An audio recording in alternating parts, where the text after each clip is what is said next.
ప్రార్థన చేసుకుందాం. మహాగణుడు, మహోన్నతుడు, పరిశుద్ధుడు, ప్రేమమయుడైన ప్రియ పరలోకపు తండ్రి, మీ దయగల పాదాలకు వేలాది కోట్లాది స్తుతులు, స్తోత్రాలు, వందనాలు ప్రభువా. జీవము గల తండ్రి, మా సైన్యములకు అధిపతి మా యెహోవా తండ్రి, మీకు వందనాలు తండ్రి. యేసయ్యను మా కొరకు ఈ లోకానికి పంపి మా పాప శాపాల నిమిత్తం శిలువలో బలి చేశారు. అయ్యా, ప్రాణత్యాగం చేసిన యేసయ్యను బట్టి కూడా కృతజ్ఞతాస్తుతులు స్తుతులు స్తుతులు స్తుతులు తండ్రి. తండ్రి, అయోగ్యులం అపాత్రులమైన మాపై మీరు చూపించే ప్రేమ గొప్పది ప్రభువా. గొప్ప తండ్రి, మీకు స్తోత్రాలు. పాప క్షమాపణ, రక్షణ, మోక్షాన్ని మా కోసం ఏర్పాటు చేసిన తండ్రి, మీకు స్తోత్రాలు. 40 రోజులు ప్రభువా ఈ శ్రమల దినాల్లో ప్రభువా మేము మిమ్మల్ని మీ శ్రమలను జ్ఞాపకం చేసుకుంటూ ఉండగా ప్రభువా ఇప్పటి వరకు మమ్మల్ని కాచి కాపాడిన తండ్రి, మీకు స్తోత్రాలు. ఓ దేవా, మీకు వందనాలు ప్రభువా, స్తోత్రాలు. నా సంఘాన్ని దీవించి ఆశీర్వదించమని ప్రార్థిస్తున్నాను ప్రభువా. సేవకులను కొరకు ప్రార్థిస్తున్నాను ప్రభువా. సేవకులను దీర్ఘాయుష్మంతులుగా దీవించండి. వారి కుటుంబాల బిడ్డలను భద్రపరచండి, క్షేమాలు దయచేయండి ప్రభువా, మీకు వందనాలు. నా ఘనమైన తండ్రి, ఈ సంఘ పెద్దలను కూడా దీవించి ఆశీర్వదించండి. అలాగే నాయన, ప్రతి విశ్వాసి వారి కుటుంబాలని, వారి బిడ్డల్ని ఆశీర్వదించి దీవెనలతో నింపండి ప్రభువా. ప్రభువా మీకు వందనాలు ప్రభువా. ప్రతి వ్యక్తి ప్రభువా, ప్రతి మనిషి ప్రభువా నీ సన్నిధిలో కనపడి ప్రభువా నిన్ను ఆరాధించేవారుగాను, ఓ దేవా స్తుతించేవారుగాను నా తండ్రి, తమ అవసరాలకు చెప్పుకునేవారుగా ఉండేటట్లు అందరినీ ప్రేరేపించి తీసుకురండి ప్రభువా. ఎందుకో కొంత ప్రభువా మరి కొరత కనపడుతుండగా ప్రభువా సంఘంలో ప్రతివారు ప్రభువా నాయన ఆసక్తి కలిగి నీ సన్నిధిలోనికి రాగలిగే కృప దయచేయము తండ్రి. నాయన ఇదిగో నాయన ఇప్పటి వరకు ప్రభువా బిడ్డలు అనేక మంది ప్రభువా తమ కుటుంబాల తరపున ప్రభువా టిఫిన్లు ఏర్పాటు చేయుచున్నారు ప్రభువా. వారి అందరిని బట్టి స్తుతులు. వారికి మంచి ఆరోగ్యాలు దయచేసి వారి కుటుంబాల్లో బిడ్డలను ఆశీర్వదించండి, వారి కోరిక నెరవేర్చండి. అలాగే ప్రభువా వాక్య పరిచర్య చేసిన ప్రతి బిడ్డ కొరకు స్తోత్రాలు, కోట్లాది స్తోత్రాలు ప్రభువా. వారిని దీవించి ఆశీర్వదించండి ప్రభువా, మీకు వందనాలు. ఈరోజు కూడా వాక్య పరిచర్య చేయనన్న నీ బిడ్డని మీరు మీ ఆత్మతో నింపి ప్రభువా భద్రపరిచి క్షేమాలు ఇవ్వండి ప్రభువా. వారి కుటుంబాల్లో వారి భర్తను గారిని బట్టి బిడ్డలను బట్టి మీకు స్తోత్రాలు ప్రభువా. మీ ఆత్మ నడిపింపు ఆ బిడ్డకు దయచేయము తండ్రి. మంచి వాక్కులు వినిపింప చేయండి ప్రభువా. సరోజనమ్మ ఎందుకో బలహీనరాలయ్యారని వింటున్నాం ప్రభువా. ఆ బిడ్డను స్వస్థపరచమని ప్రార్థిస్తున్నాను ప్రభువా. సహాయం చేయండి ప్రభువా. వారి బిడ్డలకు నాయనా మరి ఎంత బాధలో ఉన్నారో మీకే తెలుసు ప్రభువా. వారి బాధను తీసివేసి ఆమెకు మంచి ఆరోగ్యము స్వస్థత దయచేయమని ప్రార్థిస్తున్నానయ్యా. మరియు ప్రభువా నా తండ్రి నాయన ఇదిగో సమాధుల కార్యక్రమాన్ని మళ్ళా వెనకొచ్చేట్లుంది ప్రభువా నాయన. నా తండ్రి, మేము ఆశించింది మాకు దయచేస్తారని మేము నమ్ముతున్నాం ప్రభువా. నిత్యం ప్రార్థించేవరంగా మేము ఉండాలి, మా సంఘం ఉండాలి ప్రభువా. అందుకోసం ప్రార్థిస్తున్నాను ప్రభువా నాయన. నా తండ్రి, నా ప్రభువా ఇచ్చిన మాట తప్పకుండా ఆ జోగి రమేష్ గారు మళ్ళీ స్పందించే కృప దయచేయము నా తండ్రి. పెద్దవారు ఇక్కడికి వెళ్ళినప్పుడు ప్రభువా నా అంగీకరించేట్లు సహాయం చేయండి ప్రభువా. కృప చూపించండి, దయ చూపిస్తారని నమ్ముచున్నాను ప్రభువా. తండ్రి, దీన ప్రార్థన దయతో అంగీకరించండి తండ్రి. మాలో బలహీనలైన వారందరినీ కృప చూపించండి. ఆర్చిపాడు గారి కుటుంబంలో వారికి కలిగిన డోరతి గారికి కలిగిన విపత్తు మీరు ఎరుగుదురు ప్రభువా నాయన. ఓ తండ్రి, వారు ఎంతో బాధలో ఉన్నారు ప్రభువా. నా తండ్రి, ఆ కుటుంబం ఆమె నాయన డోరతి గారు లేవలేని పరిస్థితిలో ఉంటుండగా ఈ దుఃఖం ఆమె కలిగింది కనుక వారి కొరకు ప్రార్థిస్తున్నాను. వారిని బలపరచమని ప్రార్థిస్తున్నాను, ధైర్యపరచమని ప్రార్థిస్తున్నాను, ఆమెను స్వస్థపరిచి లేపమని ప్రార్థిస్తున్నాను ప్రభువా. వారి రక్త సముద్రులందరినీ భద్రపరిచి క్షేమాలు ఇవ్వండి. వారికి కూడా మంచి ఆయుష్ ఆరోగ్యాలు దయచేయం ప్రభువా. అలాగే ప్రభువా రవాన్ని కొరకు ప్రార్థిస్తున్నాను ప్రభువా. రవాన్ని ఉన్న బలహీన తీసివేసి ప్రభువా నీ సన్నిధిలో బ్రతిమలాడుచున్నాను, స్వస్థత దయచేయమని అడుగుతున్నా ప్రభువా. నా తండ్రి, మీకు స్తోత్రాలు. ఇంకా నాయన ఎంతమంది మా సంఘంలో ఎంతమంది బాధలో ఉన్నారో, ఏ వ్యాధితో బాధపడుతున్నారో ప్రభువా వారికి ఆ వ్యాధి బాధలు తీసివేయమని, దీన ప్రార్థన అంగీకరించమని ప్రభు అయిన యేసయ్య పుణ్యనామనే బ్రతిమిలాడి అడిగి వేడుకొంచున్నా నా పరమ తండ్రి. ఆమేన్, ఆమేన్. యెషయా రాసిన గ్రంథము 43వ అధ్యాయం 7వ వచనం నుండి 15వ వచనం వరకున్న వాక్య భాగాన్ని మన ప్రియులు మోహన్ గారిని చదవాలని కోరుతున్నాను. హల్లెలూయా. దేవుని పరిశుద్ధ నామానికి స్తోత్రాలు. ఈ సాయంకాల సమయంలో రెండో భాగంగా ఇవ్వబడినటువంటి వాక్య భాగము యెషయా గ్రంథము 43వ అధ్యాయము 7 నుంచి 15 వచనాలు ధ్యానించుకుందాం.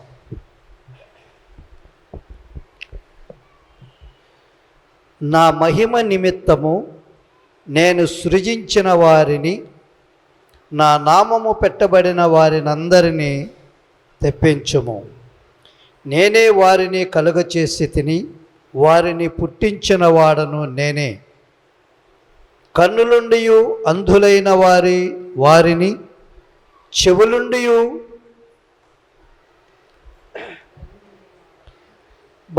బధిరులైన వారిని తీసుకొని రండి. సర్వజనులారా గుంపు కూడి రండి. జనములు కూర్చబడవలెను.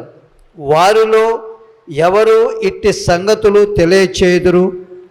పూర్వకాలమున జరిగిన వాటిని ఎవరు మాకు వినిపించుదురు?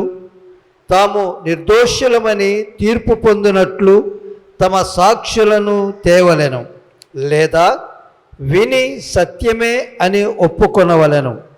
మీరు తెలుసుకొని నన్ను నమ్మి నేనే ఆయననని గ్రహించున్నట్లు మీరును నేను ఏర్పరచుకొనిన నా సేవకుడును నాకు సాక్షులు. నాకు ముందుగా ఏ దేవుడును నిర్మింపబడలేదు, నా తరువాత ఏ దేవుడు నుండడు. నేనే యెహోవాను, నేను తప్ప వేరొక రక్షకుడు లేడు. ప్రకటించిన వాడను నేనే, రక్షించిన వాడను నేనే, దాన్ని కలగచేసిన వాడను నేనే. ఏ అన్యదేవతయు మీలో నుండి ఉండలేదు. నేనే దేవుడను, మీరే నాకు సాక్షులు. ఇదే యెహోవా వాక్కు. ఈ దినము మొదలుకొని నేనే ఆయనను, నా చేతిలో నుండి విడిపింపగలవాడు ఎవడునూ లేడు. నేను కార్యము చేయగా త్రిప్పివేయువాడెవడు? ఇశ్రాయేలు పరిశుద్ధ దేవుడును మీ విమోచకుడునైన యెహోవా ఇలాగు సెలవిచ్చుచున్నాడు. మీ నిమిత్తము నేను బబులోను పంపితిని. నేను వారినందరినీ పారిపోనట్లు చేసేదను. వారికి అతిశయాస్పదములకు ఓడలతో కల్దీయులను పడవేసేదను. యెహోవానగు నేనే మీకు పరిశుద్ధ దేవుడను. ఇశ్రాయేలు సృష్టికర్తనగు నేనే మీకు రాజును. దేవుడు తన పరిశుద్ధ వాక్యమును మన వెనుకడిలో దీవించి ఆశీర్వదించి ఫలింపచేయునుగాక. ఆమె. అద్వితీయ దేవునికి, కృపగల దేవునికి వేలాది లెక్కలేని స్తోత్రములు చెల్లించుకుంటున్నాను. ఇక్కడ వచ్చే వరకు బాగానే ఉంది, కానీ పాస్టర్ గారు హైప్ ఇచ్చిన తర్వాత నాకు చాలా భయంగా ఉంది. దేవుని నడిపింపు సదాకాలము మనతోటి ఉంటుందని నేను అనుకుంటున్నాను. నాకు ఈ అవకాశం ఇచ్చినటువంటి పాస్టర్ జాన్సన్ అయ్య గారికి, పాల్మార్క్ అయ్య గారికి, అలాగే పారిష్ కమిటీకి, స్త్రీల సమాజంకు, సండే స్కూల్ వాళ్ళందరికీ మరొకసారి నిండు వందనాలు చెల్లించుకుంటున్నాను. కూడి వచ్చిన ప్రతి సంఘంలో ప్రతి సభ్యునికి దేవుని నామంలో వందనములు చెల్లించుకుంటున్నాను. మా కుటుంబం ఎంతగానో ఆదరించిన ఈ సంఘము ఒక నిమిషం మాత్రమే. ఎప్పుడు కష్టం వచ్చినా, ఎప్పుడు ఆపదలో ఉన్నా, లేకపోతే హృదయము బాధగా అనిపించినా సరే మమ్మల్ని ఆదుకునే స్త్రీల సమాజం ఉంది. ఎప్పుడు వాళ్ళు వచ్చి మమ్మల్ని బలపరుస్తూనే ఉంటారు, మాకు వెన్ను తట్టుతూనే ఉంటారు, దేవుని వాక్యాన్ని అందిస్తూనే ఉంటారు. మరొకసారి మా కుటుంబం తరపున స్త్రీల సమాజంకు ప్రత్యేక వందనాలు అందరి ముందు తెలియజేస్తున్నాను. థ్యాంక్ యూ అండి. ఈరోజు దేవుడు నాకు ఇచ్చిన అంశము ప్రభువుల ప్రభువే మన యేసుక్రీస్తు ప్రభువు. ఇది దేవుని త్రిత్వంను తెలియజేస్తున్న వాక్యమై ఉన్నది. ఈ ప్రతి క్రైస్తవులకి ఈ 40 రోజులు అనేవి దేవుడిచ్చిన మేలులకి గుర్తుగా మనం చూసుకుంటున్నాం అన్నమాట. ఈ 40 రోజులు కనుక మనం దేవుని సన్నిధానంలో ఉండి దేవుణ్ణి గోజాడి ఆయన యొద్ద నివాసం చేసినప్పుడు మిగిలిన సంవత్సరంలోని రోజులు 325 రోజులు లేకపోతే 326 రోజులు దేవుడు మన యొద్ద సహవాసం చేస్తాడు, ఆయన నివాసం చేస్తాడు. ఈ 40 రోజులు ఆయన సిలువ చెంత చేరి మన దీన మనస్సుని ఆయనకి ఇచ్చినప్పుడు, విలిగి నరిగిన హృదయమును ఆయన సన్నిధానములో ప్రోక్షించినప్పుడు, ఆయన మిగిలిన సంవత్సరం అంతయు ఆయన కృపచేత, ఆయన సమృద్ధి చేత మన యొద్ద నివాసం చేసే దేవుడు. ఈ 40 రోజులకి ఒక ప్రత్యేకత క్రిస్టియానిటీలో ఉన్నది. ఏదైతే గొంగళ పురుగు తన ప్రాచీన స్వభావమును వదులుకొని రూపాంతరము చెంది సీతాకోక చిలుక వల్లే అవుతుందో, అలాగే క్రైస్తవులమైన మనము ఈ శిలువ కార్యంలో మన ప్రాచీన స్వభావాన్ని వదులుకొని నవీన స్వభావాన్ని ధరించుకొని మంచి తరుణము కింద ఈ రూపాంతర అనుభవంకి దేవుడు మనకి 40 రోజులు మనకు అనుగ్రహించి ఉన్నాడు. ఆయన సన్నిధానమునికి వచ్చి ఆయన వాక్యమును విని ఆయన చేసిన అద్భుత కార్యములు, స్వస్థతా కార్యములు మన హృదయంలో పదిలపరుచుకొని వాటిని ప్రతిదినము మన క్రియల ద్వారా బయలుపరిచినప్పుడు ఆయన తన మహిమైశ్వర్యములు చొప్పున మనల్ని ఆశీర్వదించే దేవుడుగా ఉన్నాడు. గొంగళ పురుగుని తన స్థితిని చూసుకున్నట్లయితే పూర్వపు స్థితి ఎలా ఉంటుంది, దాన్ని ముట్టుకొని అది మనల్ని హింస పెడుతుంది. అలాగే రూపాంతర అనుభవంలో కనుక వచ్చి సీతాకోకల చిలుకగా మారినప్పుడు అది ఎంతో అందమయ్యి దాన్ని ముట్టుకో బుద్ధేసింది, దానితో ఆడుకొని బుద్ధేసింది. అలాగే మనం కూడా దేవుని సన్నిధానంలో మన ప్రాచీన స్వభావము విడిచిపెట్టాలి. మనలో ఉన్న దుర్నీతి అంతటినీ ఆయన సన్నిధానంలో విడిచిపెట్టాలి. ఎఫ్ఎస్సి పత్రిక 4వ అధ్యాయం 22-28 వరకు ఏం చెప్తుందంటే, పూర్వము మనలోని మోసకరమైన దురాశ వలన చెడిపోయిన ప్రాచీన స్వభావాన్ని వదులుకొని నూతన పరచబడిన వారమై నీతియు యథార్థమైన భక్తి గల వారమై దేవుని పోలికగా సృజింపబడిన నవీన స్వభావాన్ని ధరించుకొనినప్పుడు మాత్రమే దేవుని సిలువ ధరికి మనము చేరతాము. మనము మునుపు దూరస్థులమై ఉన్నాం. మన పాపముల వల్ల ఆయనకి దూరంగా జరిగి ఉన్నప్పుడు క్రీస్తు రక్తము వలన మనము సమీపస్తులుగా ఉంటున్నాం. ఎప్పుడైతే మనలోనున్న దుర్నీతి అంతా ఆయన రక్తము ప్రోక్షించి, సిలువలో ఆయన రక్తం ప్రోక్షించి హృదయాలలో మన పాపములకు క్షమించి ఉన్నాడో మనము దేవునికి సమీపస్తులమై ఉన్నాము. పౌలు గారిని తీసుకున్నట్లయితే, అపోస్తులైన పౌలు పూర్వం ఆయన హింసకుడు, దూషకుడునై ఉండగా హానికరుడై ఉన్నాడు.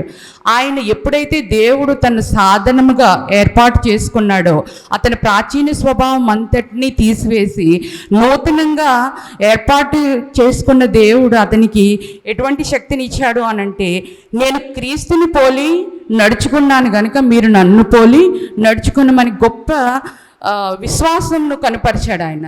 దేవుడి చావైనను మరణమైనను బ్రతుకైనను దేవుని వల్లనే కలిగినది అని చెప్పేసి ఆయన తన విశ్వాసంను చాటించుకున్నాడు. ఏ విధంగా ఆయన ప్రతి పూర్వము తన దృష్టి అంతా ఇశ్రాయేలీ జనాంగమును చంపాలి, లేకపోతే క్రైస్తవుల్ని చంపాలి, హింస పెట్టాలి అనే అతని నుంచి క్రిస్టియానిటీని భూప్రపంచమంతా సర్వలోకంలోనికి ఆయన సువార్త వెదజల్లే పరిమళ ద్రవ్యంగా దేవుడు తనని ఏర్పాటు చేసుకున్నాడు. ఈరోజు వాక్యాంశంగా ఇచ్చిన యెషయా గ్రంథము 43వ అధ్యాయం 7వ వచనం నుంచి 15వ వచనాలు, దాన్ని 3 భాగాలుగా నేను అంశాలుగా తీసుకుందాం అనుకుంటున్నాము. ఆయన ఏంటంటే ఒక గుంపుని పిలుస్తున్నాడు. అక్కడ మనం చూస్తుంటే ఒక సాక్షి గుంపు, రెండవదిగా ఆయన సేవకుడిగా ఒక అతనిని ఏర్పాటు చేసుకున్నారు, ఆయన గురించి మనం వివరించుకుందాం. మూడవదిగా ఇశ్రాయేలు సృష్టికర్తనగు నేనే మీకు రాజునని ఆయన రాజ్యమును స్థిరపరచుచున్నాడు. మొదటిగా ఆయన పిలుచుచున్న గుంపు. ఎందుకు ఆయన పిలుచుచున్నాడు? సాక్షి గుంపుగా ఒక గుంపును ఆయన పిలుచుచున్నాడు. నలుదిక్కుల నుండి, తూర్పు నుండి, ఉత్తరం నుంచి, పరమం నుంచి, దక్షిణం నుంచి ప్రతి ఒక్కరిని మనం ఆ పై వచనం చూసినట్లయితే, నా నామమును మహిమపరిచిన వారు, నేను సృజించబడిన వాళ్ళు, నేను ప్రేమించిన వారు, నేను స్వస్థపరిచిన వారు, నేను రక్షించిన వారు అంటే ప్రతి జనాంగంలో నుంచి ఆయన ఏర్పాటు చేసుకున్న జనాంగమును పిలుచుచున్నాడు. ఎందుకంటే నేను మీ ఎడ్ల గొప్ప అద్భుత కార్యములు చేసి ఉన్నాను, నేను చేసిన క్రియలు, మీ జీవితంలో మీరు పొందిన అద్భుత క్రియలను ప్రచురపరచుటకు ఆయన పిలుచున్నాడు. ఆయన రాజ్య స్థాపన చేసినప్పుడు అందులో మనం అనుభవించే శక్తిని, ఆ రాజ్యంలో మనం ఉండే శక్తిని ఉండుటకు దేవుడు ఆ గుంపుని పిలుచుకుంటున్నారు. ఇక్కడ మనం ముగ్గురిని క్లాసిఫై చేశారు. యేసుక్రీస్తు ప్రభుల వారు, యెహోవా దేవుని నామమును మహిమపరిచేవారును, యాకోబు నేను దేవుని మహిమను నిన్ను సృజించి పిలుచుకున్నవాడును నేనే అని చెప్పేసి, ఇశ్రాయేలు నేను నిన్ను నిర్మించుకున్నవాడినని సెలవిచ్చుచున్నారు. ఈ దేవుని నామమును మహిమపరిచే వాళ్ళు ఎవరు అనంటే తన క్రియల ద్వారా దేవుని యొక్క వాక్యమును గైకొని నేను బ్రతికే బ్రతుకు, లేకపోతే నా క్రియల ద్వారా దేవుణ్ణి మహిమపరిచే శక్తిని నేను ఎప్పుడైతే పొందుకుంటానో వాళ్ళకి దేవుని నామను మహిమపరిచే వారుగా ఆయన గుర్తిస్తారు. దానియేలు గ్రంథము 2వ అధ్యాయము 17వ వచనము నుంచి మనం చూసినట్లయితే ఇది అందరికీ తెలిసిన వాక్య భాగ్యమే. దానియేలుకి నెబుకద్నెజర్ గారికి కళ వస్తుంది, రాజుకి ఒక కళ వస్తుంది. ఆ కళాన్ని మర్చిపోతాడు ఆయన. కాకపోతే ఏంటంటే అక్కడ ఉన్న జ్ఞానులందరినీ పిలిపించి ఎవరైతే ఈ కళను ఆ కళ భావమును చెప్పాలి, ఆయన కన్న కళ చెప్పాలి, రెండోది ఆయన కళ భావము చెప్పినట్లయితే వారిని హెచ్చిస్తానని చెప్పేసి అంటారు, లేకపోతే ప్రతి ఒక్క జ్ఞానిని చంపేస్తానని చెప్తారు. అప్పుడు దానియేలు పరలోకమందున్న దేవుణ్ణి ప్రార్థించి అతని కటాక్షం వల్ల అప్పుడు వాళ్ళ ఫ్రెండ్స్ దగ్గరకు, ఆ స్నేహితుల దగ్గరకు వచ్చి, రండి మనము కూడా మన జ్ఞానులు కూడా చనిపోకుండా పరలోకమందున్న దేవుణ్ణి వాళ్ళ కటాక్షం పొంది ఆ కలభావమును తెలుసుకుందాము అని చెప్పేసి అక్కడ దేవుని ప్రార్థిస్తారు. అందరూ కూర్చొని, ఆ జ్ఞానులందరూ కూర్చున్నప్పుడు దేవుడు దానియేలుకు ఆ కలభావం చెప్తాడు. నెబుకద్నెజరుకు ఆ కలభావమును చెప్పినప్పుడు ఆయన ఏమంటాడంటే, నెబుకద్నెజరు వీళ్ళందరూ బబులోను చెరలో ఉంటారు. బబులోనులో అంటే వారందరూ అన్య దేవతలను ఆచరించేవాళ్ళు. ఆయన ఏమంటాడు, నీ దేవుడు దేవతలకు దేవుడు, రాజులకు ప్రభువును, మర్మమును బయలుపరిచేవాడై ఉన్నాడు. ఎప్పుడైతే మనం దేవుని వాక్యంలో నడుస్తామో మన క్రియల ద్వారా అన్యజనుల్లో దేవుని మహిమను బయలుపరిచే వారముగా ఉంటున్నాం. అలాగే దేవుడు దానియేలు దర్యావేషు రాజు ఉన్నప్పుడు కూడా ఆయన దర్యావేషు ఏం చేస్తారు అని అంటే, మీరందరూ నా నామంలోనే మీరు ప్రార్థించాలి అని చెప్పేసి అన్నప్పుడు దానిని దానియేలు ఆచరించాడు. దానియేలు అతని స్నేహితులు ఆచరించినప్పుడు సింహాల బోన్లో ఆయన్ని పడేస్తారు. సింహాల బోన్లో పడవేసినప్పుడు దేవుడు అతన్ని రక్షించిన వెంటనే దర్యావేషు ఆ రాజ్యంలో ఒక నిబంధన చేస్తారనమాట. ఏంటి, ఆయన సకల లోకంలో ఉన్న రాష్ట్రములన్నిటిలోనూ మాట్లాడే భాషల్లోనూ వ్రాయిస్తాడు. ఏమని వ్రాయిస్తాడు, దానియేలు గ్రంథము 6వ అధ్యాయము 13వ వచనం నుంచి 27వ వచనం వరకు మీకు రాసి ఉంటుంది. అందులో దానియేలు యొక్క దేవుడికే భయపడవలను, అంటే లోకమంతా దానియేలు యొక్క దేవుడు ఎవరైతే ఉన్నాడో, సృజించిన దేవుడు సర్వశక్తిమంతుడు ఎవరైతే ఉన్నారో ఆయనకే మనము భయపడాలి, ఆయన సముఖమందు మనము వనకాలి. ఆయనే జీవము గల దేవుడు, ఆయన యుగములకు ఆయన రాజ్యము నాశనము కానేరదు.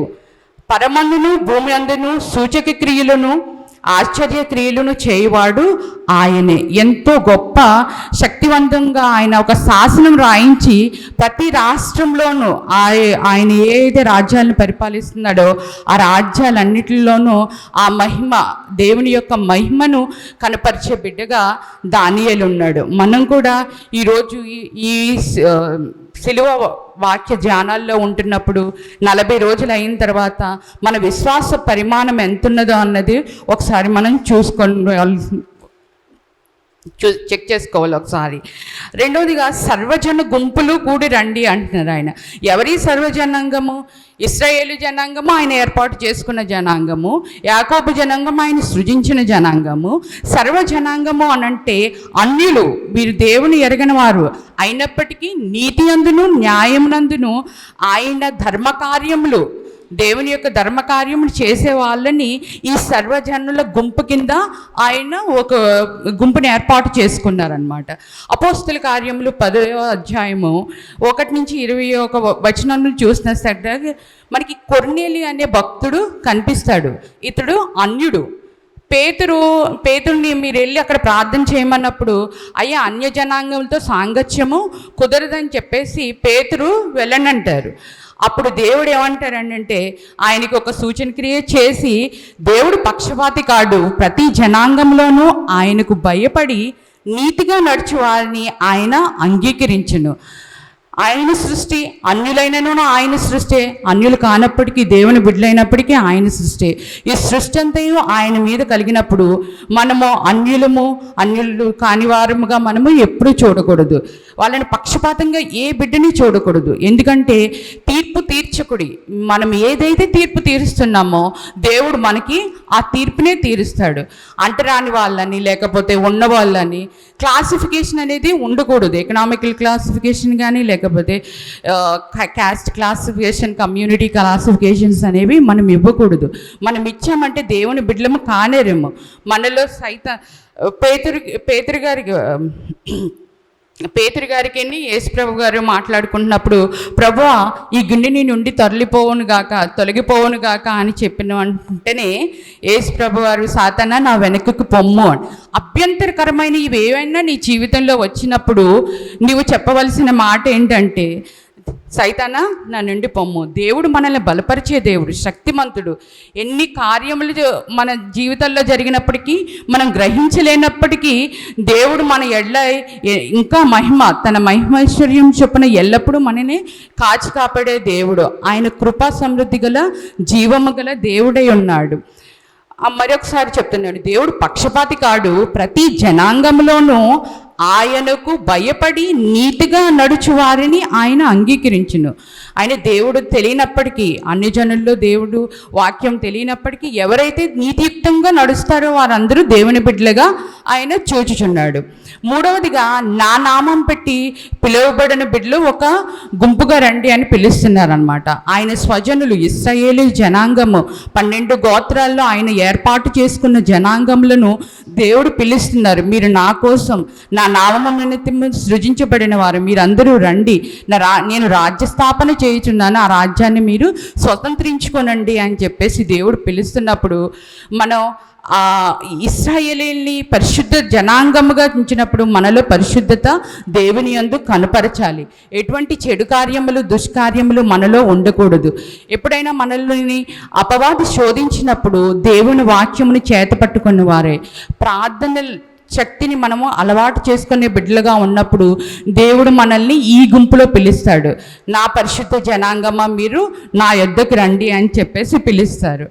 మనం చూసినట్లయితే అపోస్తుల కార్యములు 7వ అధ్యాయము 56వ వచనంలో స్టెఫన్ గురించి చూస్తాము. స్టెఫన్ ఏం చేస్తాడు? తన ప్రాణమును నీతి కొరకు, దేవుని నీతి కార్యముల కొరకు, ఆయన సువార్త పరిచర్య కొరకు ఆయన ప్రాణత్యాగం చేస్తాడు. స్టెఫన్ వల్లే ఆయన పరిశుద్ధతను కాపాడుకుంటున్నాడు, అలాగే ప్రాణత్యాగము అర్పించుచున్నాడు. ఈ 3 గుంపులని దేవుడు ఎందుకు ప్రత్యేకపరుచుకున్నారు అని అంటే, ఆయన ప్రకటన గ్రంథంలో మన అందరికీ తెలిసిన విషయమే, ప్రకటన గ్రంథంలో దేవుని గొర్రెపిల్ల సముఖమందు ఒక పెద్ద గుంపు ఆయన ముందు పరచబడుతుంది. ప్రకటన గ్రంథము 7వ అధ్యాయము 14వ వచనంలో గొర్రెపిల్ల చుట్టూ పెద్ద సమూహము, అన్ని జనాంగముల నుండి ఒక పెద్ద సమూహము ఆయన సన్నిధిలో ఉన్నప్పుడు, ఎవరి వీళ్ళందరూ అని చెప్పేసి ఒక వ్యక్తి అడిగితే, ఒక దేవదూత అడిగినప్పుడు వాళ్ళందరూ ఏం చెప్తారంటే, తమ పాపములను దేవుని గొర్రెపిల్ల రక్తములో ఉదుకుకొని తెల్లగా చేసుకొని వచ్చిన పరిశుద్ధులు, వీరి శ్రమల్లో నుంచి వచ్చినారు. అనేక శ్రమలు కలిగినను దేవుని వాక్యము విడవక, దేవుని నామము దూషింపక, దేవుని హెచ్చించు, దేవుని శక్తిని ఇతరులకు ప్రచురపరిచిన గొప్ప జనాంగముగా వీళ్ళు ఉన్నారు అని చెప్పేసి అక్కడ దేవుని గొర్రెపిల్ల సాక్ష్యం ఇచ్చుచున్నది. ఈ దేవుని గొర్రెపిల్లలో పాపములను కడుక్కొనడం అంటే ఏంటి? అంత పాపములు చేసిన జనాంగముగా మనం ఉన్నామా అని అంటే, లూకా సువార్త 11వ అధ్యాయము 18వ అధ్యాయము 1 నుంచి 6వ వచనంలో దేవుడు యేసుక్రీస్తు ప్రభుల వారు చెప్తున్నారు, నేను ఏర్పాటు చేసుకున్న ఒక జనాంగం ఉంది, వాళ్ళు ఎల్లప్పుడూ వారు విసుకక నిత్యము ప్రార్థన చేయుచుండవలెనని దేవుడు తాను ఏర్పాటు చేసుకున్న వారు దివారాత్రులు తను గూర్చి మరులిడిచి వారికి న్యాయం తీర్చేవాళ్ళు. ఈ జనాంగం అంతా ఎవరు అనంటే యేసుక్రీస్తు ప్రభుల వారు ఒక ప్రత్యేక జనాంగంగా ఏర్పాటు చేసుకున్నారు. ఈ జనాంగము ఏం చేస్తారు? దివారాత్రులు విడువక ప్రార్థించే బిడ్డలుగా మనం ఉంటున్నాం. మనం ప్రార్థన అంటే చాలా విసుగు. ఎవరైనా ఎక్కువసేపు ప్రార్థన చేస్తే చాలా కోపం వచ్చేస్తుంది. దేవుని సన్నిధానంలో విసుగు చెందకూడదు. విసుగు చెందేవారు కానీ కోపచిత్తులు కానీ దేవునికి అసహ్యులు. యెహోవా దేవునికి అసహ్య కార్యములు చాలా ఉన్నవి. అందులో విసుగు చెందే వాళ్ళు ఒకళ్ళు ఉన్నారు, కోపచిత్తులు ఒకళ్ళు ఉన్నారు, సహోదరుని ద్వేషించే వాళ్ళు ఉన్నారు. వీళ్ళందరినీ ఏంటంటే దేవుడు తన రాజ్యంలోనికి అర్హులుగా చేయరు. మనం ఎల్లప్పుడూ ప్రేమమూర్తి అందు మనం పుట్టి ఉన్నాము కనుక మన తండ్రి ప్రేమమూర్తికి ప్రేమను కలిగి ప్రేమను పంచే బిడ్డగా ఉంటుండగా, తండ్రిగా ఉంటుండగా మనందరము ప్రేమను కనపరిచే బిడ్డలుగా మాత్రమే ఉండాలి. ఈ జనాంగము దేవుడు ఏర్పాటు చేసుకొని మీరు విసుగక ప్రార్థన చేయుడి అని ఆజ్ఞాపూర్వకంగా ఇచ్చినప్పుడు, వీరి ప్రార్థన చేస్తున్నప్పుడు వారి ప్రార్థనలు దేవునికి వారి పాపముల వలన దేవుని యొద్దకు చేరడం లేదు. ఎందుకు? మనము మానవ రూపంగా ఉన్నప్పుడు పాపంలోనే పెరిగి ఉన్నాము, పాపంలో పుట్టి పాపంలోనే పెరిగి ఉన్నాము. మనందరము పాపం చేసి దేవుని నీతిని, దేవుని రాజ్యమును మనం పొందలేక ఉన్నాము. ఈ యెషయా గ్రంథము 1వ అధ్యాయము మనం 15వ వచనం నుంచి చూసినట్లయితే అక్కడ ఏంటి? మీరు ప్రార్థన చేసినప్పటికీ నేను మీ ప్రార్థనలు వెనుక ఉన్నాను. ఎందుకంటే మీరు చేసే ప్రార్థనలు, మీరు చేతులెత్తి చేసే ప్రార్థనలు మీ చేతులు ఎర్రగా మీ పాపముల వల్ల ఎర్రవాయను. మనం చేసే ప్రతి ఒక్క ప్రార్థన దేవునికి అంగీకృతకంలో అవ్వాలి అని అంటే మన పాపముల నుండి విమోచింపబడాలి. మన పాపముల నుంచి విమోచింపబడాలి అని అంటే ఒక పరిశుద్ధిని రక్తము మన దగ్గర మన పాపములో పోవడం కోసం ప్రోక్షించబడాలి. ఇక్కడ మీరందరూ ఎవరైతే ప్రార్థన చేస్తున్నప్పుడు మీ ప్రార్థనలు నాకు వినకపోవడం వల్ల, మీ పాపములు మీరు కడుక్కోకపోవడం వల్ల నేను మీ ప్రార్థనలు అంగీకరించడం లేదు. నా యొద్దకు వచ్చి ఎవరైతే విచారణ చేస్తారో, నా యొద్దకు వచ్చి యెహోవానైన నేను, నా యొద్దకు మీరు వచ్చి ఎవరైతే విచారణ చేస్తారో, మీ పాపములు కడిగివేసుకుంటారో, అప్పుడు మీ ప్రార్థనలు నేను అంగీకరిస్తాను. అవి ఎర్రని కెంపువైనను, అంటే ఇంత అధికమైన పాపమైన, హత్యైనను లేకపోతే వేరే ఆజ్ఞ అతిక్రమమైనను ఏ పాపమైనను ఆయన గొర్రెబొచ్చు వలె తెల్లగా చేస్తానని దేవుడు సెలవిచ్చుచున్నాడు. అందులోనే ఏమేమి మనం దేవుని దగ్గర, యెహోవా దేవుని దగ్గర మనము విచారించుకొనవలసిన ఏమేమి ఉన్నాయి అని అంటే, మన దుష్క్రియలు, మన చేసిన ప్రతి పాపము, మన దుష్క్రియ ఆయనకి కనబడుచున్నది. ప్రభువా, నేను ఈ దుష్క్రియ చేశాను, లేకపోతే ఈ పాపం చేశాను, ఈమెను మోసపరిచాను, లేకపోతే ఇతనితో అబద్ధం ఆడాను. ప్రతి పాపము మనం ఆయన ఎదుట ఒప్పుకున్నప్పుడు, ఆయన సన్నిధానంలో నిలిచి ఒప్పుకున్నప్పుడు, మన దుష్క్రియలన్నిటిని ఒప్పుకున్నప్పుడు ఆయన మన పాపములన్నిటిని కడిగి వేస్తాడు. న్యాయమును జాగ్రత్తగా విచారణ చేయాలి. ఎటువంటి టైట్స్ అనేవి లేకుండా, ఎటువంటి బయాస్ లేకుండా న్యాయంగా మనము ఉండాలి. అప్పుడు మాత్రమే మనము న్యాయకర్తకు పిల్లలముగా ఉండే వాళ్ళంగా ఉన్నాము. రెండవది, విధవరాల పక్షమున వాదించుడి. ఎవరైనా తండ్రి లేని వాళ్ళైతే, తల్లి లేని వాళ్ళైతే, తల్లిదండ్రులు లేని వాళ్ళు ఎళ్ళ, లేకపోతే విధవరాలు ఎళ్ళ, పేదలు ఎళ్ళ మనం ఎలా ఉండాలంటే జాలికలంగా ఉండాలి, వారికి న్యాయవంతులముగా ఉండాలి. వాళ్ళని మనం హత్తుకునే వారముగా ఉన్నప్పుడు మాత్రమే దేవుడు మన యందు నిలుస్తాడు, మన పాపములన్నింటినీ తీసివేస్తాడు. మన పక్షమును పోరాడి మన చేసిన ప్రతి పాపమును గొర్రెపిల్ల రక్తంలో కడుక్కొని, తెల్లని వస్త్రముల వలె గొర్రెపిల్ల రక్తంలో కడుక్కొని, తెల్లని ఉదుకుకొని తెల్లనిగా మన పాపములను చేసే దేవుడు ఆయన. రెండవదిగా, నేను ఏర్పరచుకున్న నా సేవకుడు. ఒక సాక్షి గుంపు అయిపోయింది. దేవుడు మనల్ని సృజించుకున్నాడు. కొంతమందినేమో నా నామము నిమిత్తము నేను ఏర్పాటు చేసుకున్నానన్నారు.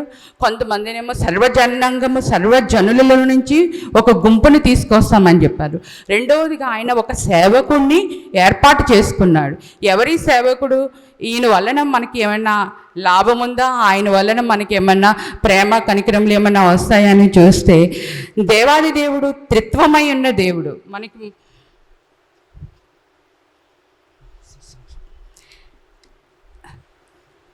తండ్రి నుండి కుమారుని నుండి పరిశుద్ధాత్మను వల్ల బయలుపరిచే దేవుడు, త్రిత్వమైన దేవుడు. మనకి ఎల్లప్పుడూ త్రిత్వంలోని మనం ఆయన్ని ఆరాధిస్తున్నాము.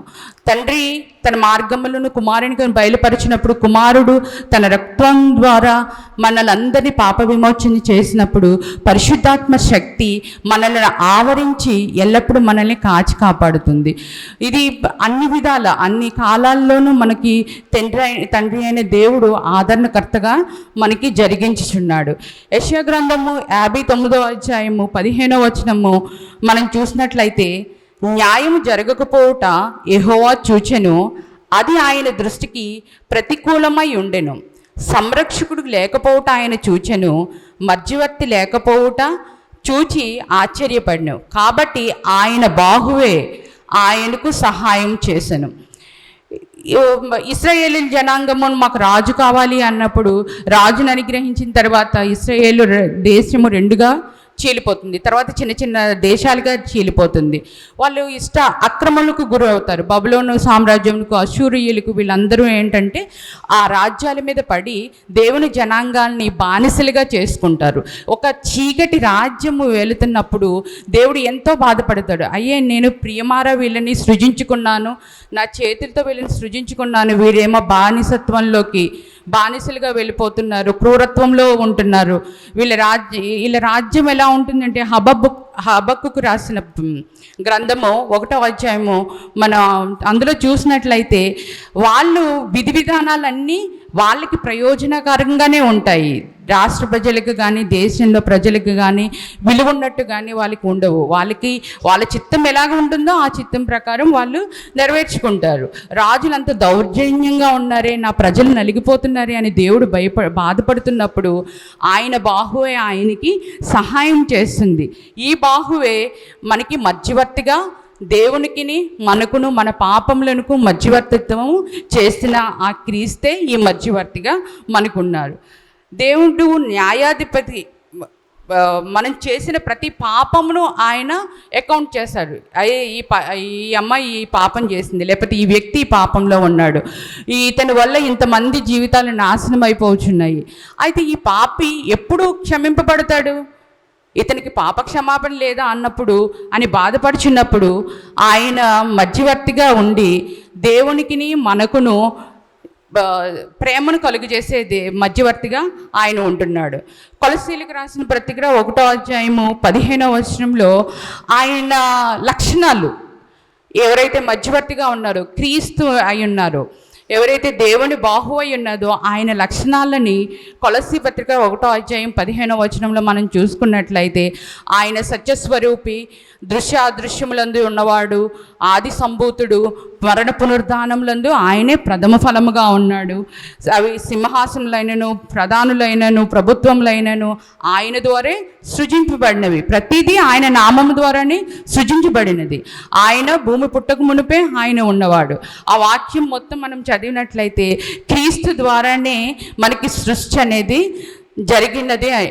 సృష్టించబడకముందే, భూమి సృష్టించబడకముందే ఆయన ఉన్నాడు అనే వాక్యము మనకి ఈ కొలస్సీ పత్రిక 1వ అధ్యాయం 15వ వచనం ద్వారా మనకి తెలుస్తుంది. అలాగే దేవుడు ఒక్కడే, దేవునికి నరులకును మధ్యవర్తి కూడా ఒక్కడే. ఆయనే నిబంధన రక్తముగాను, ఆయన యేసుక్రీస్తు అను నరుడు ఆయన అందరి కొరకు విమోచన క్రయధనముగా తన్ను తాను అప్పగించెను. ఇది శిలువ కార్యము ఆయన ద్వారా జరిగింది. ఆ శిలువ కార్యము ద్వారా జరిగిన ప్రోక్షింపబడిన రక్తమే మనల్ని ఈ విధంగా పరిశుద్ధులుగా చేసి, ఈ విధంగా శాంతియుతంగాను సమాధానంగాను ఒకరి ఎడల ఒకరు ప్రేమ కనపరుచుకునే భాగ్యమును మనకు అనుగ్రహించినది అంటే ఈ శిలువ కార్యం ద్వారానే చెప్పవచ్చు. యేసుక్రీస్తు ప్రభు అసలు రావాల్సిన అవసరం ఏంటి? ఆయన కుమారునిగా ఎందుకు తీసుకొచ్చారు అని అంటే, ఆయన ప్రశస్త రక్తం ద్వారా, హృదయ ధారల్లో ఆయన చిందించిన రక్తం ద్వారా మనల్ని ఆయన బిడ్డలుగా చేర్చుకుంటకే, ఆయన పరలోక రాజ్యము, స్థిర నివాసము, అక్కడ ఎప్పుడూ ఆనందము సంతోషము ఉంటాయి, జీవవృక్షములు ఉంటాయి. ఆ పండ్లు తినడానికి, ఆ జీవవృక్ష ఫలములు అనుభవించడానికి, ఆ సంతోషగానములు మనం పాడుటకు దేవుడు మనల్ని ఏర్పాటు చేసుకున్నట్టుకు ఆయన కుమారుని ద్వారా మనకు అనుగ్రహింపబడిన భాగ్యమే ఈ సిలువ కార్యము. ఎందుకు యేసుక్రీస్తు వారిని అంతమంది చాలామంది వెంబడించేవాళ్ళు? యేసుక్రీస్తు వారు ఎక్కడికైనా వెళ్తున్నారంటే గుంపులు గుంపులుగా ఆయన వెంబడించేవారు. అందులో చాలామంది ఆహారం కోసం వెంబడించే వాళ్ళు ఉండేవాళ్ళు, స్వస్థత కోసం వెంబడించేవాళ్ళు, దేవుని వాక్యం వినుటకు వెంబడించే వాళ్ళు ఉంటారు. అలాగే పరిచయులు, శాస్త్రులు అయితే ఆయన క్రిటిసైజ్ చేయడం కోసం ఉంటారు. కొంతమంది అయితే ఆయన ఎప్పుడు చంపుదమా అని ఆయన వెంబడి తిరిగే వాళ్ళు ఉంటారు. యేసుక్రీస్తుని ఎల్లప్పుడూ వెంబడించేది, ఆయన సింగిల్గా ఎప్పుడూ ఉండేవాళ్ళు కాదు. ఎప్పుడైనా ఏకాంత ప్రార్థన చేసుకున్నప్పుడు మాత్రమే ఆయన అరణ్యంలోనికి వెళ్ళి దేవునితో ఏకాంత ప్రార్థన చేసుకునేవాళ్ళు. ఆయన మానవులుగా పుట్టి మనుష్య రూపంగా నరావతారంగా వచ్చి ఈ లోకంలో మనం ఏవైతే కష్టాలు పడుతున్నామో ప్రతి కష్టము ఆయన అనుభవించిన వాడే. వడ్లవాని కుమారుడిగా ఆయన లావిష్గా ఏమీ బతకలేదు, ఆయనకి సరిపడిన తిండి ఉన్నదో లేదు అన్నట్టుగానే ఉండేవాళ్ళు. ఎప్పుడూ తను పేదరికంలోనే ఉండేవాళ్ళు.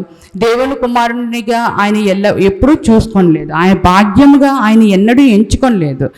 అది అలాగే ఈ యేసుక్రీస్తు ప్రభుల వారు ఏదైనా స్వస్థత చేసినా, అద్భుత కార్యములు చేసినా వాళ్ళ విశ్వాస ప్రమాణమును టెస్ట్ చేసేవాళ్ళు. ఈమెకి ఏమి విశ్వాసం ఉంది? తూరు సీదోను వెళ్ళినప్పుడు ఒక స్త్రీ అడుగుతుంది కదా, ప్రభువా, దావీదు కుమారుడా, నా కూతుర్ని స్వస్థపరచు అన్నప్పుడు ఆయన ఆమెను చాలా టెస్టులు చేస్తాడు. నీకేంటి, మేము తినేది రొట్టెలు కుక్కలకి వెయ్యాలా అన్నప్పుడు వెంటనే అంటది, కుక్కల నుంచి పడే ఆ బల్ల కింద నుంచి పడేదానికి కూడా మేము యోగ్యులమే అని చెప్పేసి అంటది. ఆమె విశ్వాసం చూసి ఆయన చాలా సంతోషపడతారు. ఇట్టి విశ్వాసము మనకి ఉండాలి. దేవుని దగ్గర మనం మాట్లాడే శక్తిని, ఆయన ప్రభువు గోజాడే శక్తిని మనం ఉండాలి. ఏదైనా సరే ఆయన కృపావరాలు మన విశ్వాసం బట్టి మాత్రమే మనకి అనుగ్రహింపబడతాయి. మన కృపావరములు, ఆయన కృపావరములు అనేది మన కృపను బట్టి, ఆయన కృపను బట్టి, మన విశ్వాసమును బట్టి మాత్రమే మనకి అనుగ్రహింపబడతాయి. తబిత అపోస్తుల కార్యములు 9వ అధ్యాయం 36వ వచనంలో మనం చూసినట్టయితే తబిత అనే ఆవిడ ఉంటుంది. దోర్కా భాషాంతరం ఆవిడ పేరు దోర్కా. ఈవిడ సత్క్రియల వలన చనిపోయినను పేతురామను సజీవురాలుగా వాళ్ళకి అప్పచెప్తారు. మనం సత్క్రియలే మనల్ని సజీవంగా ఉంచుతాయి. ఎల్లప్పుడూ దేవుని నామంలో మనం చేసే సత్క్రియలు మనల్ని సజీవులుగా ఉంచుతాయి. దేవుని చేసే ప్రతి కార్యము అక్కడున్న ప్రజలకు, ఆ యోర్దాను నది దగ్గర ఉన్న వాళ్ళకి, యెరూషలేము పట్టణంలో ఉన్న వాళ్ళు ప్రతి ఒక్కరు విని మాకు స్వస్థత కావాలి, ఆయన వల్ల మనకి ఏమైనా లాభం ఉంటుందో ఏమోనని చెప్పేసి చాలామంది గుంపులుగా వచ్చినప్పుడు ఆయన వారిని ఆహారం అనుగ్రహిస్తాడు. 3000 మందికి ఆహారం అనుగ్రహిస్తాడు, స్వస్థపరుస్తాడు. ఆయన వస్త్రపు చెంగు ముట్టితే సరిపోతుంది, మనకి సంపూర్ణ స్వస్థత అనుగ్రహింపబడుతుంది అంటారు. గెన్నేసరతుకు వచ్చినప్పుడు ఆ గ్రామంలో ఉన్న వాళ్ళందరినీ పోగు చేసి, అనారోగ్యంగా ఉన్న వాళ్ళందరినీ పోగు చేస్తారు. వాళ్ళందరినీ దేవుడు స్వస్థపరచగలడా, ముట్టగలడా అన్నప్పుడు, ప్రభువా, నీ వస్త్రపు చెంగు మాత్రము మమ్మను ముట్టనిమ్ము, మేము స్వస్థత పొందుదాము. అంతటి విశ్వాసం. కరోనా టైంలో మనం ఉన్నప్పుడు, అంత పాండమిక్లో ఒకరి ముఖం ఒకరు చూసుకోలేనప్పుడు దేవుడు తన వస్త్రపు చెంగుతో మనల్ని అందరి కుటుంబములను సజీవ లెక్కలో ఉంచాడు. అలాంటి టైంలో నుంచి మనం ఇప్పుడు కూడా సహోదరుల్ని కానీ లేకపోతే మన పక్కనున్న వాళ్ళని కానీ ద్వేషించినప్పుడు దేవుడు నిన్ను కూడా ద్వేషిస్తాడు. ఈ శిలువ కార్యాల్లో ద్వేషణ లేకపోతే పాపకార్యము, దుష్కార్యములు అనేవి పక్కన పెట్టుకోవాలి. ఎల్లప్పుడూ ఆయన్ని ప్రేమించేయాలి. ఆయన యందు నిలకడ కలిగి ప్రార్థించే శక్తిని మనము కలిగి ఉండాలి. మూడవదిగా ఆయన ఏమంటున్నాడంటే, నేనే దేవుడును, నేనే సృష్టికర్తను, ఇశ్రాయేలు సృష్టికర్తనగు నేనే మీకు రాజును. ఆయన రాజ్యమును స్థాపించుచున్నాడు. మీరు జనాంగముగా వచ్చినప్పుడు నా సేవకునితో మీరు గుంపులు గుంపులుగా రండి, నా రాజ్యమును స్థిరపరచు, నా రాజ్యమును మీరు అనుభవించండి, లేకపోతే ఆక్యుపైడ్ మై హెవెన్లీ థింగ్ అని చెప్పేసి దేవుడు మనల్ని పిలుస్తున్నాడు. ఎందుకు దేవుడు నేనే రాజుని అంటున్నాడు? మనకు వాగ్దానం ఇచ్చాడు. యెషయా గ్రంథము 9వ అధ్యాయం మనం చూసినట్లయితే అక్కడ ఏలైనగా మీకు శిశువు అనుగ్రహింపబడును, అతని భుజం మీద రాజ్యభారం ఉండను, ఆశ్చర్యకరుడు, అద్భుతకరుడు, నిత్యుడు ఒక తండ్రి, సమాధానకర్త అని ఆయనకి పేరు పెట్టబడును అన్నాడు. ఏదైతే యెహోవా అను మొద్దు నుండి చిగురు పుడుతుందో, నీతి అనే చిగురు పుడుతుందో, ఈ చిగురు మీద ఆయన భుజముల మీద రాజ్యభారం ఉంటుంది. ఈ రాజ్యభారం ఎందుకు? దేవుడు అతని రాజ్యమును స్థాపించినప్పుడు మనలందరినీ తన పరలోక రాజ్యంలో, తన రాజ్యంలో స్థిరపరచుటకు ఆయన తన హృదయ ద్వారాల్లో, తన రక్త ద్వారాల ద్వారా చేత మనల్ని రక్షించిన దేవుడు. కీర్తనల గ్రంథము 93వ అధ్యాయంలో చూసినట్లయితే, యెహోవా రాజ్యము చేయుచున్నాడు, ప్రభావమును వస్త్రమును ఆయన ధరింప చేసినాడు, యెహోవా బలము వలన ఆయన రాజ్యం చేయుచున్నాడు. ఈ భూలోకము స్థిరపరిచి ఉన్నది, పురాతన కాలము నుండి నీ సింహాసనము స్థిరములాయను. ఏదైతే ఆది కాండము నుంచి మనము ప్రకటన గ్రంథం వరకు చూచున్నామో, ఏదైతే మనం యెహోవా దేవుని కార్యములు, మీరు కానానును అనుభవించెదరు అని చెప్పేసి ఇశ్రాయేలు ప్రజలకి వాగ్దానం ఇచ్చిన భూమిని అనుభవింప చేశాడు, అలాగే ఈ కాలంలో మనకి పరలోక రాజ్యమును మీకు అనుభవింప చేతునని వాగ్దానం ఇస్తున్నాడు. ఈరోజు దేవుడు ఆయన నీతి, ఆయన సింహాసనమునకు మూలం ఏంటంటే నీతి న్యాయములు. ఎవరైతే నీతిమంతులుగా ఉంటారో, ఎవరైతే న్యాయమునకు కర్తలుగా ఉంటారో వాళ్ళందరూ దేవుని రాజ్యమునకు అర్హులుగా ప్రకటించుచున్నాడు. ఈ దినమందు మనం ఈ శిలువ ధ్యాన కార్యంలో మనం ప్రతి ఒక్కరు దినదినము ఒక్కొక్క కొత్త వాక్యమును అలవాటు చేసుకోవాలి. ఆ అలవాటు చేసుకున్నప్పుడు దేవుడు మనల్ని పట్టుకొని ఉంటాడు. మనల్ని విడిచిపెట్టే దేవుడు ఆయన కానేరడు. అలాగే మత్తయి సువార్త 23వ అధ్యాయము 8వ వచనం నుంచి 15వ వచనం వరకు మనం చూసుకున్నట్లయితే, తండ్రి ఒక్కడే, బోధకుడును ఒక్కడే. క్రీస్తు రబ్బుని అంటే బోధకుడు అని అర్థము. యోహాను శిష్యులు వస్తారు, రబ్బీ నీవు ఎక్కడుంటున్నావు అని అడిగితే వచ్చి చూడుడి అంటాడు. రబ్బీ అంటే దానికి అర్థము బోధకుడు అని అర్థము. బోధకుడు ఒక్కడే ఉంటాడు, బోధించే దేవుడు, పరమదేవుడు, ఆయనే జ్ఞానము కర్త అయిన దేవుడు. అలాగే తండ్రి ఇహలోకమందును పరలోకమందును మనల్ని సృజించిన వాడు దేవుడే. ఆ తండ్రి తప్పితే వేరొక దేవుడు మనకి లేడు. ఆయనే పరమకర్త, ఆయనే సృష్టికర్త, ఆయనే విమోచకుడు, నేనే రక్షించేవాడును. మనం ఈరోజు వాక్యాంశంగా చదువుకున్నది కూడా నేనే సృష్టికర్తను, నేనే విమోచకుడును, నేనే మీ రక్షకుడును అని యెహోవా దేవుడు సెలవిచ్చుచున్నాడు. ఆ విధంగా దేవుడు తండ్రిని మనం ఎల్లప్పుడూ ఆయన్నే స్మరించుకోవాలి. ఆయన ఎడల మన పాపములను కానీ లేకపోతే నా శ్రమలను ఆయన భుజముల మీద వేసినప్పుడు మనం చాలా హ్యాపీగా ఈ లోకంలో జీవించగలమని చెప్తున్నారు. ఎందుకు ఈ దేవుడు మనల్ని ఎడ్ల ఆయన ఆత్మను విస్తరింపజేయుచున్నాడు, ఆయన కృపను విస్తరింపజేయుచున్నాడు. ఈరోజు మనము దేవుని ఆత్మను పొందుకొని 1 సమూయేలు 18వ వచనము 18వ అధ్యాయము 14వ వచనం చూసినట్లయితే, దావీదు సమస్త విషయములకు సుబుద్ధి కలిగి ప్రవర్తింపగా యెహోవా అతనికి తోడై ఉండెను.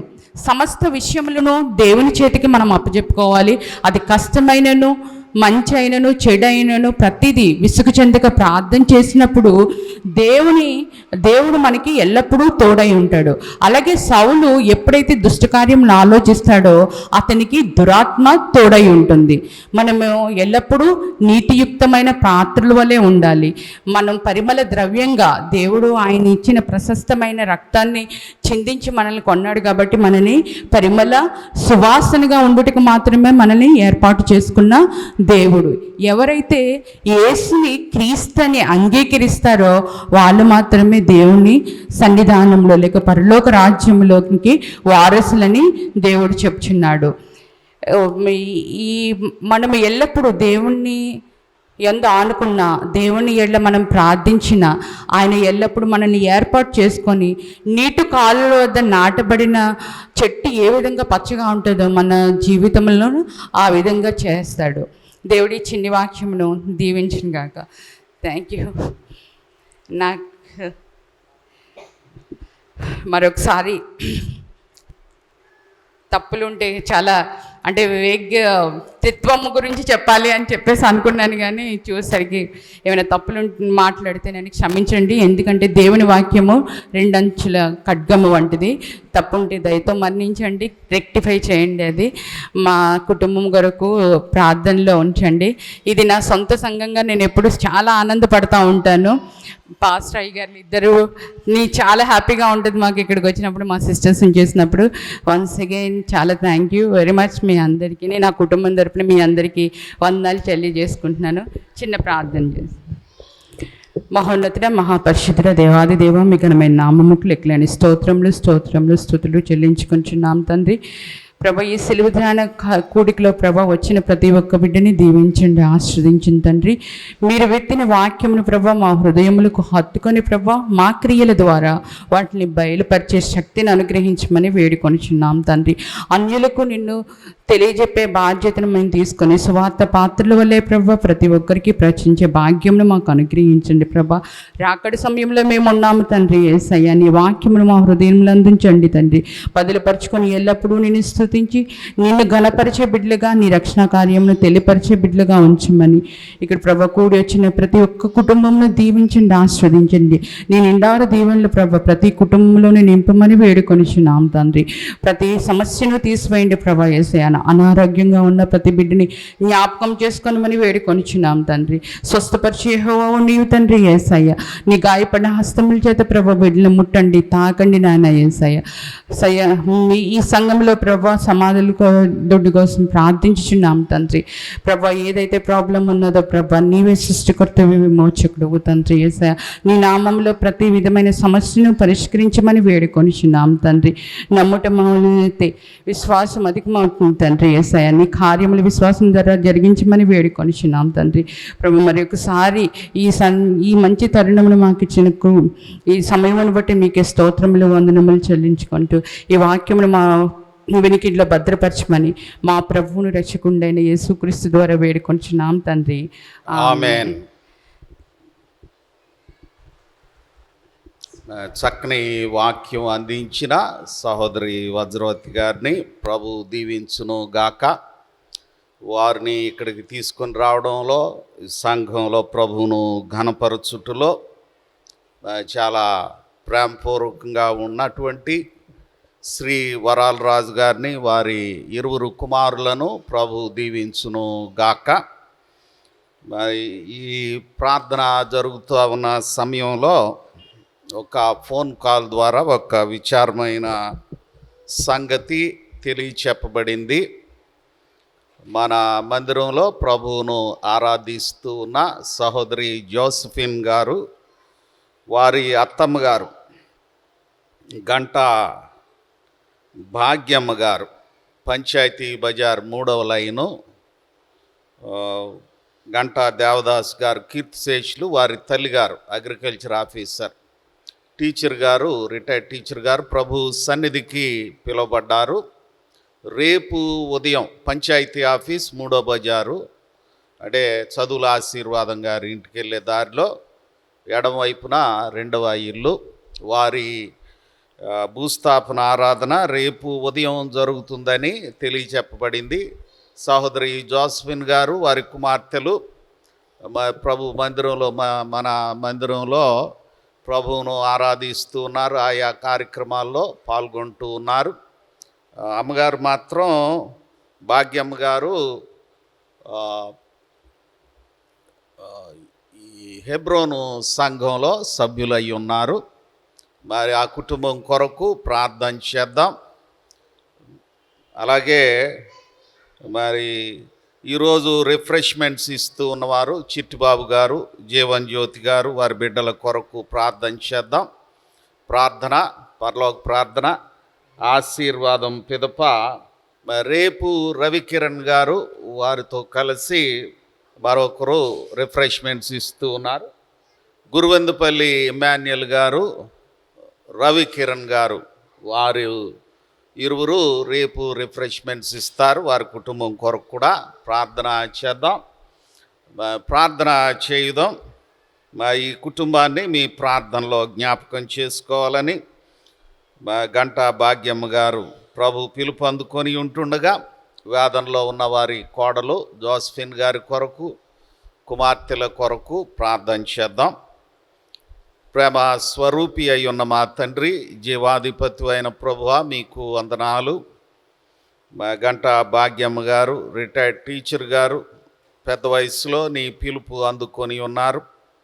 వారి కోడలు జోస్ఫిన్ గారిని, కుమార్తె మమతాను, వారి కుటుంబాన్ని, మరి ముగ్గురు కుమార్తెలను ప్రత్యేకముగా జ్ఞాన జ్యోతిని బలపరచండి నాయన. రేపు ఉదయం మరి భాగ్యమ్మ గారి భూస్థాపన ఆరాధన జరగనై ఉంటుండగా ఆ కార్యక్రమాల్లో మీ కృప అనుగ్రహించి వారిని బలపరచండి ప్రభువా. ఈ రాత్రి మీ వాక్యం అందించిన సహోదరి వజ్రవతి గారిని బలపరచండి నాయన. నీవు సజీవుడవైన దేవుడవు, ప్రభులకు ప్రభుడవు, నీవే సర్వాధికారి అయి ఉన్నావు నాయన. అన్ని నామముల కంటే పై నామము మీకు అనుగ్రహింపబడి ఉన్నది. ప్రతి నాలుక మీరు ప్రభు అని ఒప్పుకొనున్నట్లు, ప్రతి మోకాలు మీ నామమున వంగునట్లు, రాజులకు రాజువు, ప్రభువులకు ప్రభుడవు అయిన నీ కృపను బట్టి మిమ్మను స్తుతిస్తూ ఉన్నాం. మమ్మను శాపం నుండి, మరణ బంధకముల నుండి, సాతాను బంధకముల నుండి, చీకటి శక్తుల ప్రభావము నుండి, నాశనకరమైన విధానముల నుండి విమోచించి మీ అందలి స్వస్థత, జీవము, జీవార్థమైన మార్గము, నిత్య జీవము, సమాధానము, ఆశీర్వాదము వెంబడి ఆశీర్వాదములో పెంపార చేయుటకు మధ్యవర్తిగా ఉన్నటువంటి ప్రభు అయిన యేసుక్రీస్తు వారిని బట్టి, ప్రభువుల ప్రభువును బట్టి మిమ్మను కొనియాడి స్తుతిస్తూ ఉన్నాం నాయనా. తండ్రి, కుమార, పరిశుద్ధాత్మగా ఏకమై ఉన్న, త్రిత్వమై ఉన్న దేవా, మీకు వందనాలు.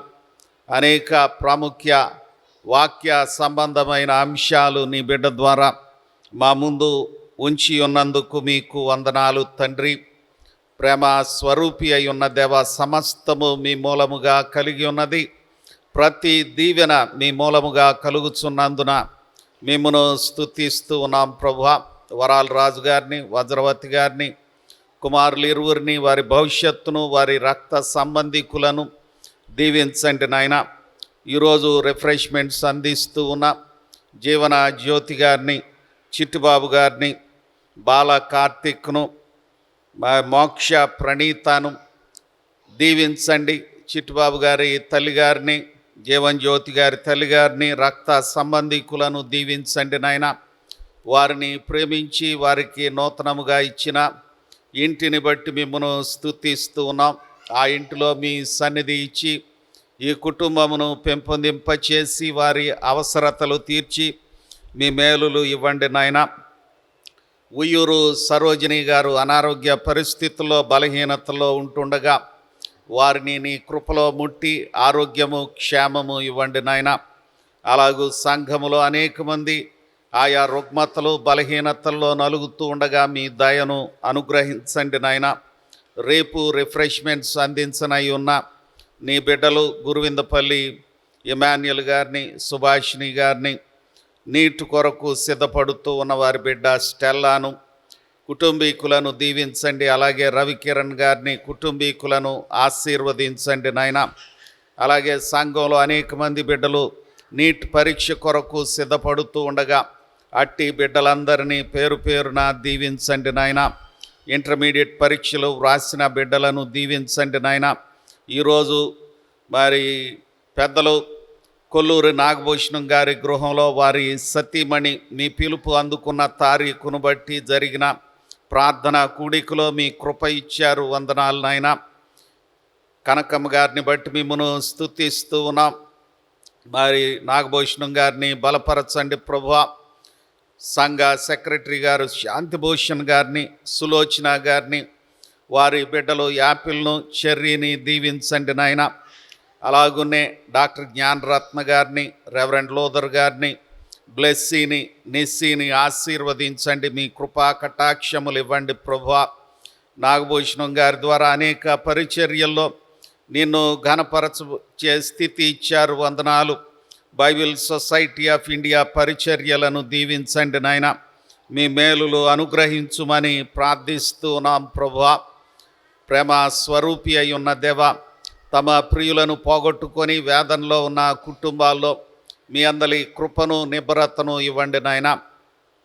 10వ తరగతి పరీక్షల కొరకు అనేక మంది బిడ్డలు, ఉపాధ్యాయులు నీ దయ సహాయము మేలు కొరకు చూస్తూ ఉండగా అట్టి బిడ్డలందరినీ పేరు పేరున దీవించండి నాయన.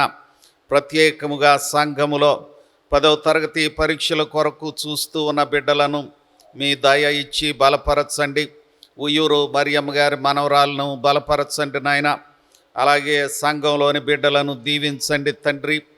దేవా, రేపు జరుగు ప్రార్థన కూడికలోను, ఆదివారం జరుగు సండే స్కూలు ఆరాధన, మరి మట్ల ఆదివారం కొరకైన, శ్రమల వారం కొరకైన, పునరుత్థాన పండుగ కొరకైన సిద్ధపాటు కార్యక్రమాల్లో మీ దీవెన ఇవ్వండి నాయన.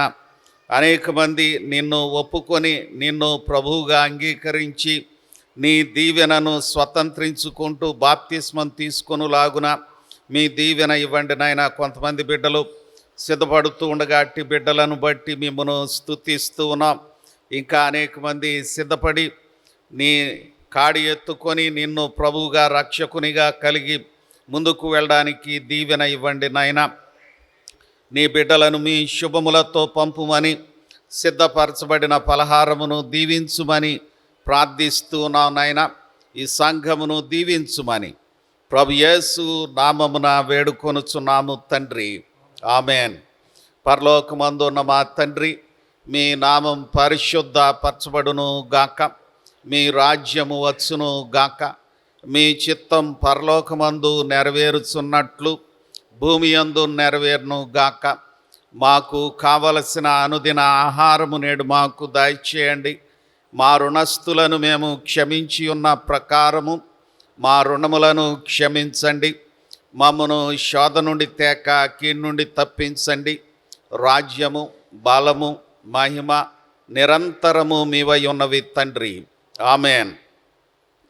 మన తండ్రి అయిన దేవుని ప్రేమ, ప్రభు అయిన యేసుక్రీస్తు కృప, పరిశుద్ధాత్ముని ఆదరణ ఇక్కడ కూడి ఉన్న మనందరికీ, ఆయన్ను ప్రేమించి లోబడు వారికి, ఈ రాత్రి ప్రార్థన కూటములో వాక్యం అందించిన సహోదరి వజ్రవతి గారికి, వారి కుటుంబీకులకు రిఫ్రెష్మెంట్స్ అందిస్తూ ఉన్న శ్రీమతి శ్రీ చిట్టిబాబు జీవన్ జ్యోతి దంపతులకు, వారి కుటుంబమునకు, గంట భాగ్యమ్మ గారు ప్రభు సన్నిధికి పిలువగడగా వేదనలో ఉన్న జోస్ఫిన్ గారికి, కుటుంబ సభ్యులకు, సంఘమంతటికి తోడై ఉండి బలపరచి నడిపించును గాక, ఆమెన్.